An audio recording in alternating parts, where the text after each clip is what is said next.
Okay, let's get right into audience questions for the week. There are some good ones. First one, hey David, did you see Bob Lazar on Joe Rogan? Are his claims about UFOs credible? Do you believe him? I did see this, and I watched this with great interest. So if you're not familiar with this, there's a guy named Bob Lazar who was on Joe Rogan's program a week or two ago. And Bob Lazar is now about 60 years old. And he says he's a physicist, that he worked on extraterrestrial technology, including flying saucers. He worked trying to reverse engineer this supposedly alien technology at a place near called S4, near the Area 51 location in the United States Southwest. And not only was he on Joe Rogan recently, there's a Netflix documentary about him now.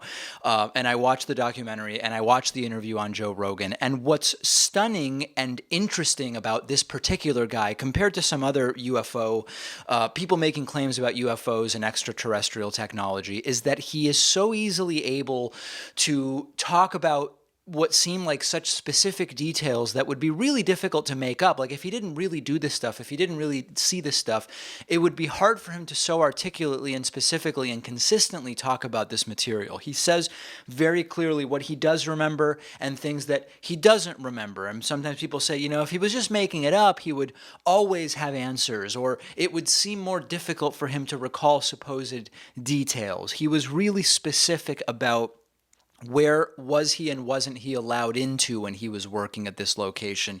He explains in great detail how gravity fields and element 115 and all sorts of things work. And I admit it's interesting and it's compelling to watch him talk about it in the documentary and with Joe Rogan. But I got a ton of people asking me, do I believe the substance of what he says? Because he seems so convincing. And if it's true, then the government has been carrying out this massive cover-up operation about the fact that we have alien spacecraft and technologies that are not of this world, which would be a massive, massive revelation and a scandal, and cited as a sort of defense of a lot of the things that Bob Lazar talked about more generally in terms of technology, include things that he talked about which have since become realities or have been he's been vindicated. Hand scanners, elements of wave theory have been proven true over the years.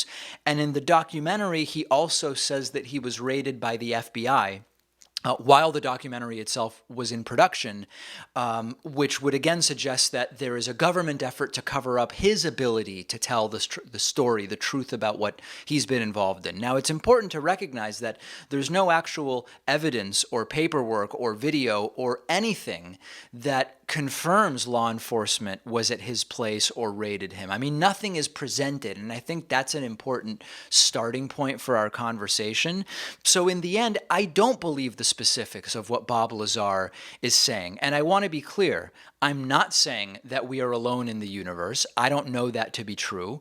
Mathematically, there's a very compelling case for there being alien life elsewhere in the universe. That's not what I'm saying. What I'm saying is that the Bob Lazar claims, for me, have very quickly become sort of these conspiracy things where absence of evidence is interpreted as actual evidence. So as an example, there's no evidence of the FBI raid that he claims happened.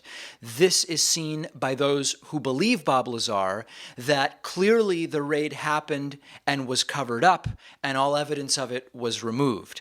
Occam's razor would suggest that he simply made it up. The simplest explanation for why there's no evidence for that raid is that it didn't happen. Along the same lines, there's no evidence that Bob Lazar went to school at the places he claims he went to school.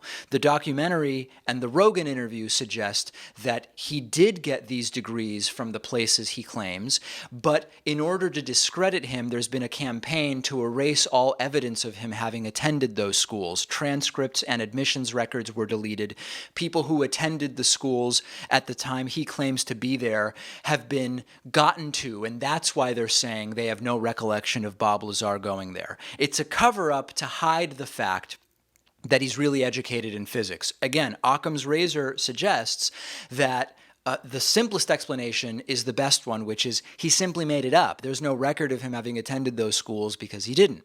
When you go further and you look into Bob Lazar's claims about gravity and whatever else, there are plenty of actual people we know to be physicists who debunk the stuff that he says. Now, I can't possibly debunk every scientific claim Bob Lazar makes, nor would it be relevant because people who believe it would just come up with new explanations as to why he's believable.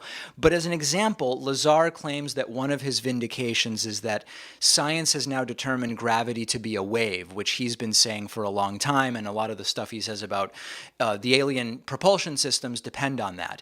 Actual physicists just don't agree with that premise. They say there is one theory about gravity, general relativity, which says gravity is neither a particle nor a wave. There are things called gravitational waves, but actual physicists widely say that even the way that Bob Lazar was setting up the conversation about gravity is wrong. But when you watch it, it seems so compelling and he seems so articulate about this stuff that people do get pulled in. So long story short, without diagnosing anyone, I've spoken to my dad about this extensively, who's a mental health professional, and generally about these, not about Bob Lazar specifically, but I've spoken to him generally about these folks who sound so smart and they seem so grounded, and yet they talk about these wild topics, but seem so normal without anything else unusual going on with them. You talk to them about sports or politics or whatever, and they just seem with it. Why is it that they wouldn't be believable about this one area, whether it's aliens or whatever else? There's a condition called paraphrenia, okay, that might apply to some of these folks. I'm not even pretending to diagnose Bob Lazar. I'm merely telling you there is a condition that explains this. And paraphrenia is a condition which is characterized by a very organized system of delusions that sometimes include paranoia. Sometimes there are hallucinations, often auditory, and sometimes there are not. So you don't even need to believe or argue about whether the person believes the things they say themselves or they're just making it up. Paraphrenia, notably, doesn't come with that deteriorating intellect or the personality issues that lots of schizophrenic people do experience. When schizophrenic people get serious schizophrenia, they often start to behave in ways that generally don't make sense. You meet them, you can't have a conversation with them about sports or politics or whatever. Their entire intellect and personality become compromised. With paraphrenia, you will much more commonly have people who don't act strangely or hold bizarre, out of this world, for lack of a better term, beliefs, except for this one area. And one thing that is often a part of paraphrenia is the belief of being persecuted. That paranoia also is often common in schizophrenia, which is right there in Bob Lazar's story, right? He claims to have been raided for the FBI. There's no evidence that that raid took place. He believes he's being surveilled. He won't talk about element 115 within earshot of phones that have the battery in them because he believes that it's possible that he is being surveilled there. So to be clear, I'm not saying Bob Lazar is paraphrenic. What I'm telling you is that there are simpler explanations for these things which sometimes should be considered, and I don't find Bob Lazar's story particularly compelling. Tell me where I'm wrong. One of today's sponsors is Impeach the Card Slap Game. You cannot slap Donald Trump in real life, but you can slap him in this hilarious, fast-paced two-player card game. And you can get it for 10% off when you go to davidpakman.com/impeach and use the coupon code PakmanShow at checkout, all one word. Awesome for parties when you're having a few drinks. I've been playing it with some friends of mine. Currently has a 5 out of 5 star rating on Amazon, and it combines clever satire about the Trump administration with really funny, high-quality cartoon artwork, all in a really lively card game that's easy to learn, but it stays interesting every time you play it because of how well designed it is and really how much thought went into the humor and the political commentary. The game covers a ton of themes: global warming, Russian collusion, tax cuts for the wealthy. Impeach the Card Slap Game is perfect if you're looking for something fun and casual to do with your politically minded friends or family members. You might even learn something new about the Trump administration while you're playing the game. It's a perfect gift for anyone who has a sense of humor about Trump or get it for yourself and have a really fun and witty game to play when people come over. You can even play it tournament style. Get Impeach the Card Slap game by going to davidpakman.com/impeach and get 10% off when you use the coupon code PakmanShow at checkout, all one word.